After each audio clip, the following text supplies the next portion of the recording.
Sir नमस्ते। नमस्ते भैया। तब आपका अब ये वाला तो चैप्टर खत्म हो गया है। चैप्टर में जो है कुछ पूछना है, फिर इसके हम जो क्वेश्चंस हैं ये सब भेज देंगे करने के लिए। तो आपका अगला चैप्टर ठीक है। है माई एसक्यूएल रिवीजन टूर। इसमें से कोई क्वेश्चन आपको लग रहा है तो बताइए। आप तो बुक लेके बैठे होंगे।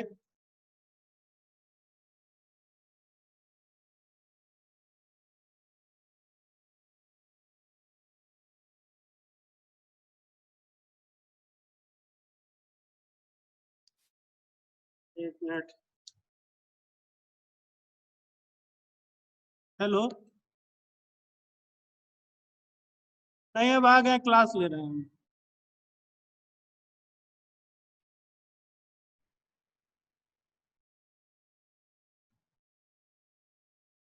हाँ हेलो। Yes sir. हाँ, कर दे कि कोई क्वेश्चन है जिसमें कुछ पूछना है। ये सर अभी पढ़ रहे हैं, नेक्स्ट टर्न में पूछ लेंगे। ठीक है, तो अब आपका अगला चैप्टर है माई एसक्यूएल रिवीजन टूर। तो माई एसक्यूएल के बारे में सब जानते ही हैं। एक बार फिर से हम यहाँ पे माई एसक्यूएल वाला ओपन कर रहे हैं। फिर से एक बार रिवाइज कर लीजिए। फिर उसके जो प्रोग्राम है, उसके प्रोग्राम तो काफी बनाए ही हो।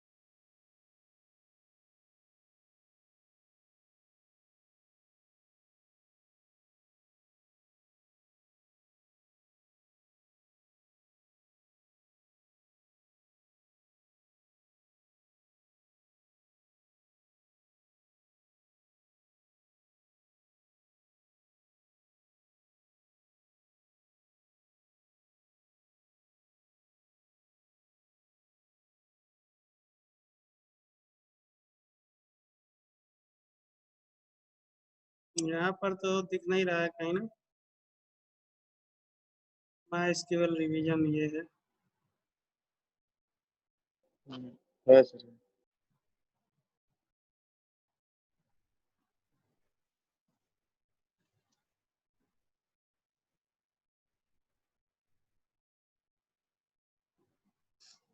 ये है माई एसक्यूएल रिवीजन टूर। इसमें चैप्टर 8 दिए हुए हैं जबकि चैप्टर 7 है। तो सब चीज़ों के बारे में एक बार फिर से रिवाइज कर दे रहे हैं। बाकी तो सारी चीज़ें आप पढ़े ही हैं। डाटाबेस क्या होता है? तो डाटाबेस आपको मालूम ही है कि सबसे पहले जब हम माइस्क्यूएल में कुछ भी करते हैं तो सबसे पहले क्या करते हैं? डाटाबेस बनाते हैं। और डाटाबेस के अंदर टेबल बनता है। उसके जो है कमांड सब याद है कि भूल गए हैं? क्यों? रिवाइज करना पड़ेगा। तो ये सब चीज़ें जो है फर्स्ट ईयर में ही बहुत डिटेल से सब बताए थे, लेकिन वही चीज़ है जब आदमी प्रैक्टिकल नहीं करता है। इसीलिए कह रहे हैं कि अब जो है आप लैपटॉप ले लीजिए, क्योंकि तुम ही एक हो जो रेगुलर पढ़ते हो। और अब बस खाली अब एक यही चीज़ बताना है कि कैसे जो है उसको कनेक्ट करेंगे पाइथन को डाटाबेस से। तो आप उसको कनेक्ट करके अपना कुछ प्रोजेक्ट पे भी वर्क करिए। तो धीरे धीरे जो है आगे वर्क करोगे तो और भी चीज़ें रिपीट भी होती जाएंगी और काम भी करते जाओगे। आ रही बात समझ में? तो सबसे तो यस सर। इम्पोर्टेंट होता है डाटाबेस। जैसे यहाँ पे देखिए दिया हुआ है कि database is an organised collection and interrelated data stored together to serve applications. It work like a container which में contains the various database objects. और इसे जो है रिलेशनल डाटाबेस इसलिए कहते हैं क्योंकि इसमें जो टेबल बनाते हैं तो उस टेबल को हम क्या कहते हैं? रिलेशन कहते हैं। इसलिए इसमें जो भी सारे और सब चूंकि सब में प्राइमरी की बना करके सबको एक दूसरे से हम जोड़ सकते हैं, सब चीज़ें आप कर चुके हैं। लेकिन अब चूंकि प्रैक्टिकल बहुत दिन से हुआ नहीं है तो इस वजह से थोड़ा ध्यान अभी नहीं आ रहा होगा। जब फिर आप प्रैक्टिकल करते जाएंगे तो सब चीज़ें समझ में आ जाएगा। तो इसीलिए इसे जो है रिलेशनल डाटाबेस कहते हैं। और इसका पूरा नाम जो RDBMS है, रिलेशनल डाटाबेस मैनेजमेंट सिस्टम। तो चूंकि सारी चीज़ें रिलेशन के रूप में होती हैं, इसीलिए इसे रिलेशनल डाटाबेस मैनेजमेंट सिस्टम कहते हैं। अब यहाँ पे देखिए, आप देख रहे हैं कि यानी इसका जो मेन होता है वो क्या होता है, टेबल। फिर उसमें क्यूरी करते हैं, व्यू बनाते हैं, इंडेक्स बनाते हैं। और कुछ यहाँ एग्जाम्पल दिया हुआ है जिसमें आप यूज करते हैं MySQL सर्वर। तो यहाँ पे दिया हुआ डाटाबेस रिड्यूस रिडंडेंसी। तो याद होगा डुप्लीकेसी वाला जो था, duplication of data is called redundancy, multiple mismatching is called inconsistency. याद है ये सब की भूल गए? Sharing of data, yes security, integrity, ये सब जो है इसके एडवांटेज है। फिर डाटा यस सर, मॉडल में जो है याद है। रिलेशनल डाटा मॉडल है, तो सबसे ज्यादा हम लोग इसी को यूज करते हैं। इसमें ट्यूपल, रिकॉर्ड, एट्रीब्यूट, फील्ड, ये चीजें होती हैं। नेटवर्क डाटा मॉडल में लिंक होता है, एक टेबल से दूसरा टेबल आपस में जो है लिंक रहता है। डाटाबेस को भी हम चाहें तो आपस में लिंक कर सकते हैं, ठीक है। लेकिन हमारा जो एक डाटाबेस होता है, उस डाटाबेस में बहुत सारे टेबल होते हैं, और सारे टेबल को कोशिश करके एक उसमें कॉमन फील्ड रखा जाता है, जिसके थ्रू अगर हम और दूसरा टेबल चाहें तो उस टेबल को आपस में हम क्या कर सकते हैं, लिंक कर सकते हैं। तो इसलिए उसमें एक कॉमन फील्ड रखना जो है बहुत आवश्यक होता है। फिर अगला है हायरार्चिकल डाटा मॉडल। हायरार्चिकल डाटा मॉडल में जैसे जिसमें दिया हुआ है ट्री के थ्रू जो है ऑर्गेनाइज करते हैं, यानी ब्रांचेज होता है, जैसे एक रहता है फिर उसके अगला, फिर अगला, फिर अगला। तो इस तरह से अगर कोई डाटा मॉडल बन रहा है तो उसे हायरार्चिकल मॉडल कहेंगे। और फिर जो अगला है ऑब्जेक्ट मॉडल है। यहाँ पे देखिए वो सारे मॉडल को यहाँ पे बताने का प्रयास भी कर रहा है। जैसे यहाँ सबसे पहले देखिए लिया है data model, relational model. Relational में सब टेबल के थ्रू यानी रो और कॉलम में रहता है सारा डाटा। और ऊपर जो सबसे पहले रहता है उसे क्या कहते हैं, फील्ड कहते हैं। और उस फील्ड में हम उसी के हिसाब से क्या करते हैं, वैल्यू भरते हैं। वैल्यू की जो डाटा टाइप होता है, भिन्न भिन्न प्रकार के डाटा टाइप होते हैं, जैसे वर्ड चेयर होता है, चेयर होता है, डेट ऑफ बर्थ होता है, टाइम होता है, इंटीजर होता है, फ्लोट होता है। तो इस तरह से जिस प्रकार का डाटा हमको उसमें भरना है, जैसे वैल्यू भरना है, उसके हिसाब से हम वहाँ पे उसका डाटा टाइप बनाते हैं। तो ये रिलेशनल है। फिर यहाँ पे आपका देखिए नेटवर्क मॉडल है, या हायरार्चिकल मॉडल है। तो इन सारी चीज़ों को जो है डायग्राम के थ्रू यहाँ समझा रहा है। अब रिलेशनल क्या होता है, तो इसमें हमने अभी आपको बताया है कि जो भी सारे टेबल हम बनाते हैं तो वो सारे टेबल को रिलेशन के ही नाम से जानते हैं, इसीलिए जो है उसे रिलेशनल कहते हैं। और रिलेशनल टेबल जैसे देखिए इसमें दिया हुआ है 2 dimension matrix like structure arrange row and column. तो कोई भी हमारा जो टेबल होता है उस टेबल में जो भी सारी चीजें रहती हैं और रो और कॉलम में ही अरेंज रहती हैं। कॉलम दे रहा है कि क्या है कि ऑल टाइम से column are same data type, यानी एक कॉलम पार्टिकुलर, एक कॉलम जो होगा उसमें सब क्या होंगे, सब सेम डाटा टाइप के ही होंगे। जैसे मान लीजिए रोल नंबर है तो सबका रोल नंबर क्या होगा, सेम होगा। नेम है तो सबका डाटा टाइप सेम होगा। टेलीफोन नंबर है तो सबका डाटा टाइप सेम होगा। डेट ऑफ बर्थ है तो जो कॉलम है, एक कॉलम, उस कॉलम में जो भी सारे डाटा भरे जाएंगे वो सब उसी डाटा टाइप के भरे जाएंगे। दूसरे कॉलम का डाटा टाइप क्या हो सकता है, चेंज हो सकता है। आ रही बात समझ में? फिर दिया each column assigned unique name and must have atomic individual value, यानी प्रत्येक कॉलम में एक क्या होना चाहिए, एक यूनिक होना चाहिए, जिसके थ्रू मान लीजिए अगर हमको कोई सर्चिंग करनी है तो हर कॉलम में तो नहीं, लेकिन हर एक टेबल में हम एक ऐसा कॉलम बना सकते हैं जिसे प्राइमरी की रखते हैं। और जिसे प्राइमरी की रखते हैं उसमें जो है यूनिक वैल्यू ही होती है, और उसमें डुप्लीकेसी अलाउ नहीं करता, और उसको हम जो है ब्लैंक भी नहीं छोड़ सकते। तो ये जो है उसके रिलेशन टेबल के जो है कुछ गुण होते हैं। फिर रो जो होता है, उस रो में आप क्या करते हैं कि पूरा वैल्यू भरते हैं, यानी जितनी फील्ड होती है वो सारी फील्ड में आपको उतने वैल्यू जो है भरने रहते हैं। और जो आपका ऑर्डर होता है वो रो बनता है, उसमें आप सारा वैल्यू भरते हैं, तो पूरा जो है रिकॉर्ड कहलाता है। और कॉलम में जो आप भरते हैं वो क्या होता है, फील्ड होता है। तो हर फील्ड में आप जो वैल्यू भरते हैं वो पार्टिकुलर कॉलम। और रो जब आपका पूरा भर जाता है तो एक पूरा रिकॉर्ड होता है। इस तरह से आप उसमें जितने भी बनाते जाते हैं उतने आपके रिकॉर्ड बनते जाते हैं। फिर यहाँ पे देखिए डोमेन है। ये सब चीजें आपको फर्स्ट ईयर में ही पढ़ाया गया था। It is collection of possible value which the value for a column, यानी कॉलम में जो वैल्यू है उसे डोमेन है से जो इंडिकेट करते हैं। रो में जो वैल्यू जाती है, row of table is called tuple और रिकॉर्ड।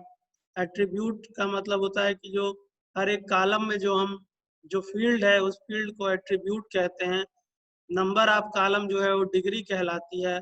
नंबर ऑफ रिकॉर्ड जो है कोऑर्डिनेटली कहलाती है। तो ये सब चीजें पहले ही सब बताई गई हैं, पढ़ाया गया है, लेकिन रिवीजन है, एक बार सब इसको रिवाइज कर लीजिए। फिर कॉन्सेप्ट ऑफ की में प्राइमरी की बताया गया था। तो प्राइमरी की सबसे ज्यादा इम्पॉर्टेंट होता है, ठीक है, यानी हर टेबल में प्राइमरी की अगर आप बना रहे हैं तो उससे आपको टेबल को रिलेट करने में, आपस में टेबल को लिंक करने में किसी भी प्रकार का जो है कहीं कोई दिक्कत नहीं होता है। और उस टेबल में अगर प्राइमरी की है तो उसी के थ्रू आपस में दो या दो से ज्यादा टेबल को हम आपस में जो है रिलेट कर सकते हैं। कैंडिडेट की जो होता है वो अलग अलग आपकी जो की होती हैं, ठीक है, जितने भी ग्रुप आप कॉलम है, जैसे कह रहा है can be use as primary key are called candidate key, यानी आप किसको जिसको जिसको भी आप as a primary key use कर सकते हैं, वो सब आपका कैंडिडेट की होता है। फिर कह रहा है कैंडिडेट की दैट नॉट प्राइमरी की, अगर वो प्राइमरी की नहीं है तो उसे अल्टरनेट की कहेंगे। फिर फॉरेन की बताया गया था। फॉरेन की का मतलब होता है कि जब हम दो या दो से ज्यादा टेबल में हमको जब कुछ क्यूरी करनी रहती है, कुछ स्टेटमेंट बनाना रहता है, तो उसमें जो है हम फॉरेन की यूज करते हैं। और फॉरेन की भी आपको जो है बना करके फर्स्ट ईयर में बताया गया था कैसे कैसे हम उसको बनाते हैं। तो फॉरेन की का कॉन्सेप्ट होता है कि जहाँ पर जब बड़ा हमारा कॉन्सेप्ट होता है उसमें बहुत सारे टेबल और बहुत सारी जो है चीजें इन्वॉल्व होती हैं, तो वहां पर जब हमको जब सिंगल सिंगल टेबल से करते हैं तब तो नहीं, लेकिन अगर हम जो है अलग अलग जो है टेबल से काफी बड़ा कॉन्सेप्ट में काम करते हैं तो फिर वहां पर जो है फॉरेन की यूज करते हैं। या अगर मान लीजिए किसी दूसरे डाटाबेस को भी अगर हम यूज करते हैं तो अगर उसका भी हम हैंडल करना चाहें तो फॉरेन की के थ्रू जो है कर सकते हैं। फिर जो यहाँ पे इंट्रोडक्शन दिया हुआ है कि MySQL के क्या क्या एडवांटेज हैं, एक तरह से फीचर्स हैं। तो open source and free of cost है, पोर्टेबिलिटी है, यानी कहीं भी किसी भी ऑपरेटिंग सिस्टम पे आसानी से चला सकते हैं। सिक्योरिटी है, तो यानी इसको चलाने के लिए पासवर्ड मांगता ही मांगता है।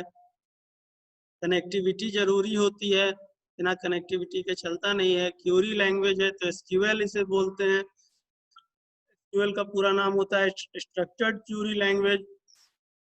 तो इसमें ये सब इसके एडवांटेज हैं। फिर इसमें जो हमारे कमांड होते हैं उन कमांड को कई कैटेगरी में रखा गया है। जैसे पहला हमारा कमांड है DDL, इसका पूरा नाम है डाटा डेफिनेशन लैंग्वेज। इसमें आपका क्रिएट, अल्टर, ड्रॉप, ये सब जो कमांड यूज होते हैं तो DDL के अंतर्गत आता है। फिर सेलेक्ट, इंसर्ट, डिलीट, अपडेट, ये सब हमारे DML यानी डाटा मैनिपुलेशन लैंग्वेज के अंतर्गत आता है। ट्रांजेक्शन कंट्रोल लैंग्वेज में आपका commit, roll back, save point, ये सब आता है। DCL में आपका ग्रांट, रिवोक, इस तरह के कमांड्स आते हैं। तो इस तरह से जो हमारा पूरा SQL है उसको कुल मिलाकर के चार जो है एक तरह से देखा जाए तो पार्ट में डिवाइड किया गया है। DDL data definition language, DML data manipulation language, CCL transaction control language और DCL, ठीक है, डाटा कंट्रोल लैंग्वेज। और सब में सबका लगभग लगभग चीजें आप यूज किए भी हैं, कुछ चीजें हैं जो इसमें एडवांस है, बाकी सारी चीजें वही हैं।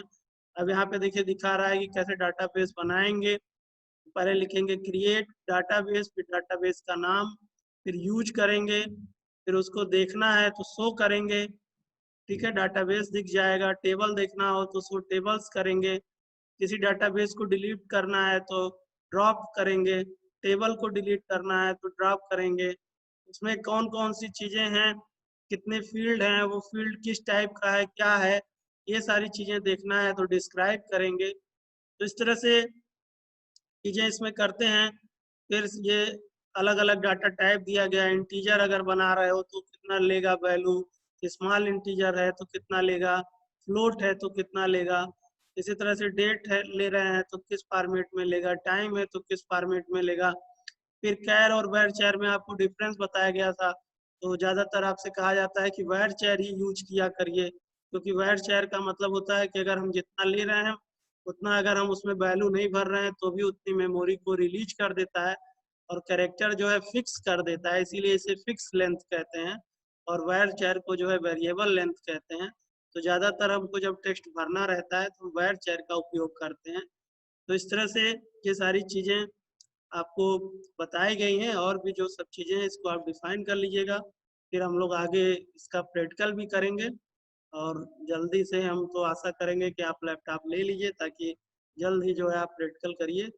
तो जो पिछला टॉपिक है उसका हम अभी आज आप लोगों को जो है सारे क्वेश्चन आंसर सब भेज देंगे, तो उसको भी करिएगा, और आगे भी जो है पढ़िए और सब चीज़ें प्रैक्टिकल करिए ताकि सब चीज़ें आसान हो।